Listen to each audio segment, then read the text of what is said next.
आज की सबसे बड़ी खबर यह है, कोरोना काल में स्वास्थ्य कर्मियों पर हमले में अब सख्त कार्रवाई की जाएगी। कुछ ही देर पहले केंद्र सरकार ने मेडिकल स्टाफ की सुरक्षा को लेकर नए अध्यादेश का ऐलान किया है। अध्यादेश के मुताबिक स्वास्थ्य कर्मियों पर हमला अब गैर जमानती अपराध होगा। 30 दिन में जांच पूरी की जाएगी, 1 साल में ही फैसला आएगा। 3 महीने से 5 साल तक की सजा का प्रावधान होगा और 50,000 से 2 लाख तक जुर्माना भी देना होगा। स्वास्थ्य कर्मी पर गंभीर हमले के मामले में 6 महीने से 7 साल तक की सजा हो सकती है। 1 लाख से 5 लाख तक जुर्माने का प्रावधान। अगर डॉक्टरों के वाहन, क्लिनिक जैसी संपत्ति को कोई भी नुकसान हुआ तो आरोपी से ही 2 गुना जुर्माना वसूला जाएगा। आज ये बहुत बड़ा निर्णय, इस बारे में केंद्रीय मंत्री प्रकाश जावड़ेकर ने विस्तार से जानकारी दी है। लॉकडाउन पर को लेकर सरकार का ये एक्शन प्लान और कोरोना पर जिस तरह से स्वास्थ्य कर्मियों पर हमले के मामले लगातार बढ़ते हुए चले जा रहे थे, उसके मद्देनजर ये बहुत बड़ा फैसला। सुनिए केंद्रीय मंत्री प्रकाश जावड़ेकर को। इस देश को महामारी के संकट से बचाने का जो बेहतर प्रयास कर रहे हैं आरोग्य कर्मी, डॉक्टर्स है, नर्सेस है, आरोग्य कर्मी है, पैरामेडिक्स है, आशा वर्कर्स है, ऐसे सब लोग दुर्भाग्य से अपने देश में उन्हें हमलों का सामना करना पड़ा और अनेक जगह पड़ोसी ही सोचने लगे कि वो संक्रमण के कैरियर्स है।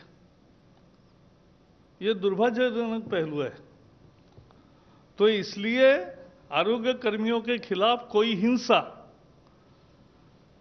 या हैरेसमेंट अब बर्दाश्त नहीं होगी और इसलिए उनको पूरा संरक्षण देने वाला एक अध्यादेश आज लागू करने का फैसला हुआ है और राष्ट्रपति जी के हस्ताक्षर के बाद वो तत्काल प्रभाव से लागू होगा।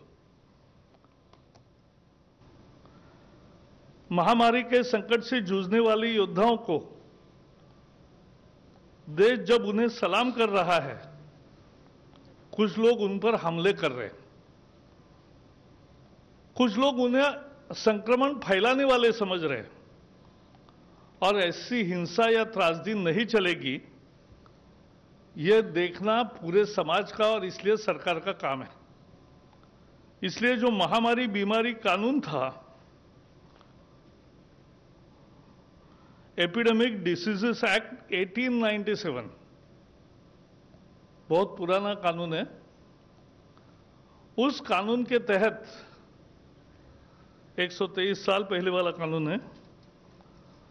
उस कानून के तहत उसमें बदलाव करके यह अध्यादेश लागू करने का निर्णय आज मंत्रिमंडल ने किया है। अब यह होगा कि इस तरह का अपराध ये कॉग्निजेबल भी होगा और नॉन बेलेबल होगा। ये संज्ञान भी लिया जाएगा, संज्ञान योग्य भी होगा और जमानत न मिलने वाला होगा। 30 दिन में इसकी इन्वेस्टिगेशन पूरी होगी।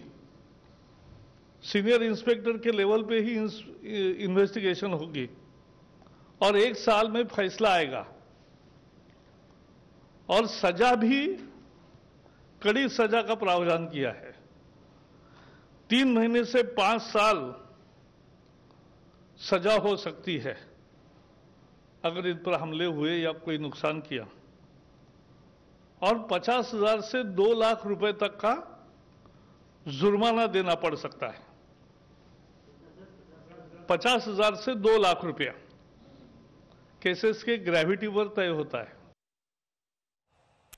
मौजूदा वक्त की नजाकत के हिसाब से ये बहुत बड़ा फैसला भारत सरकार का। स्वास्थ्य कर्मियों पर हमले लगातार बढ़ते हुए चले जा रहे थे, इसी वजह से अंग्रेजों के जमाने के कानून में परिवर्तन करके यह अध्यादेश लाया गया है और अब स्वास्थ्य कर्मियों पर जो हमला करेगा उनके खिलाफ बेहद कड़ी कार्रवाई की जाएगी। उधर कोरोना संकट लगातार विकराल रूप ले रहा है, आंकड़े बढ़ रहे हैं और इसके साथ ही चिंताएं भी बढ़ती जा रही हैं। लॉकडाउन के बीच आपको देश के कुछ अहम शहरों का हाल दिखाते हैं। यूपी में कोरोना महामारी को लेकर के बैठकों का दौर जारी है। मुख्यमंत्री योगी आदित्यनाथ ने एक बार फिर से अधिकारियों को सख्त हिदायत देते हुए कहा कि लॉकडाउन का पालन करवाएं और साथ ही साथ जहां जहां मामले बढ़ रहे हैं उन इलाकों को सील कर सख्ती की जाए। इसी के चलते तमाम ऐसे जो मामले थे, मुरादाबाद, बहराइच, रायबरेली, इसके अलावा सहारनपुर और दूसरी जगहों के जो मामले हैं उनमें तेजी आई है, जिसकी जांच की जा रही है। इस बीच सरकार ने यह भी साफ कर दिया कि जो रैपिड जांच किट है उसका इस्तेमाल न किया जाए, क्योंकि शिकायत मिल रही थी कि उन किट से सही जांच नहीं हो रही है।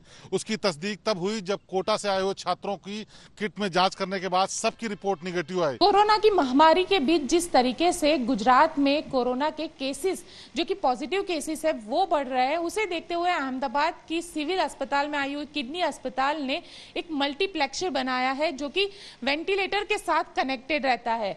आप यहाँ पे देख सकते हैं कि इस तरीके की एक पूरी सिस्टम बनाई गई है जो यहाँ पे लगे हुए इस वेंटिलेटर के साथ कनेक्टेड है। यहाँ पे ये एक वेंटिलेटर है जिसके जरिए यहाँ पे ये मल्टीप्लेक्सर में जो वेंटिलेटर है, वेंटिलेटर का ये एक नया सिस्टम यहाँ पे डेवलप किया गया है। किडनी अस्पताल में ही इस सिस्टम को डेवलप किया गया है। देश भर में लॉकडाउन का आज 8वां दिन है। देश के कई हिस्सों में भले ही 20 अप्रैल से लॉकडाउन में कुछ छूट दी गई हो, लेकिन मध्य प्रदेश की राजधानी भोपाल फिलहाल इससे अछूती है। वो इसलिए क्योंकि भोपाल में अभी भी कोरोना के पॉजिटिव मामले तेजी से सामने आ रहे हैं।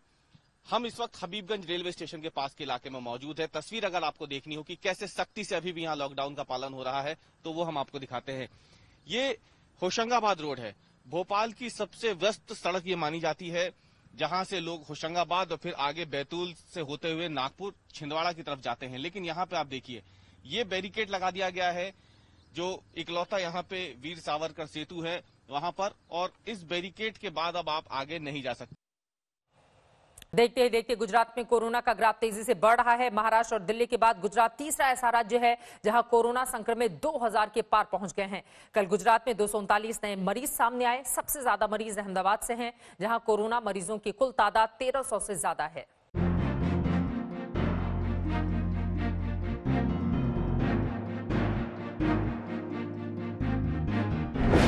गुजरात में 2000 पहुंचा कोरोना केस। गुजरात में सामने आए 239 मरीज। महाराष्ट्र और दिल्ली के बाद गुजरात ऐसा तीसरा राज्य बन गया है जहां कोरोना संक्रमितों की संख्या 2000 के पार कर गई है। मंगलवार रात जारी आंकड़ों के मुताबिक 24 घंटे में गुजरात में कोरोना संक्रमण के 239 नए मामले सामने आए। इससे गुजरात में कोरोना वायरस से संक्रमित लोगों की संख्या 2178 हो गई। 24 घंटे में संक्रमण से 19 और लोगों की मौत भी हुई है। इस तरह मृतकों की संख्या बढ़कर 90 हो चुकी है। गुजरात में कोरोना संक्रमितों की तादाद का बढ़ना लगातार चिंता का सबब बना हुआ है। लॉकडाउन और हॉटस्पॉट चिन्हित करने जैसे उपायों से सरकार लगातार कोरोना की रोकथाम में लगी हुई है, लेकिन मरीजों के बढ़ते आंकड़े अभी भी चिंता का सबब बने हुए हैं। अगर गुजरात के कोरोना प्रभावित अहम इलाकों की बात करें तो अहमदाबाद इसमें सबसे आगे है। अहमदाबाद में कोरोना संक्रमण के अब तक 1378 केस आ चुके हैं। 347 मामलों के साथ सूरत दूसरे नंबर पर है, जबकि 194 संक्रमण मामलों के साथ वडोदरा तीसरे नंबर पर है। अगर पिछले 24 घंटे की बात करें तो अहमदाबाद में सबसे ज्यादा 130 नए मरीज सामने आए हैं। सूरत में 78 और वडोदरा में 6 नए संक्रमित जुड़े हैं। जाहिर है महाराष्ट्र और दिल्ली के बाद गुजरात कोरोना को लेकर सबसे संवेदनशील सूबा बन चुका है। अहमदाबाद से गोपी घांगर के साथ आज तक ब्यूरो। कोरोना के खिलाफ जंग में अमेरिका ने बड़ा फैसला लिया है। अमेरिकी राष्ट्रपति डोनाल्ड ट्रंप ने ग्रीन कार्ड जारी करने पर 2 महीने के लिए रोक लगा दी है।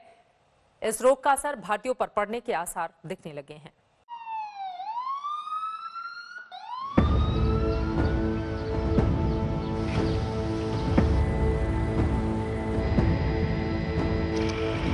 अमेरिका कोरोना से बुरी तरह से बेहाल है।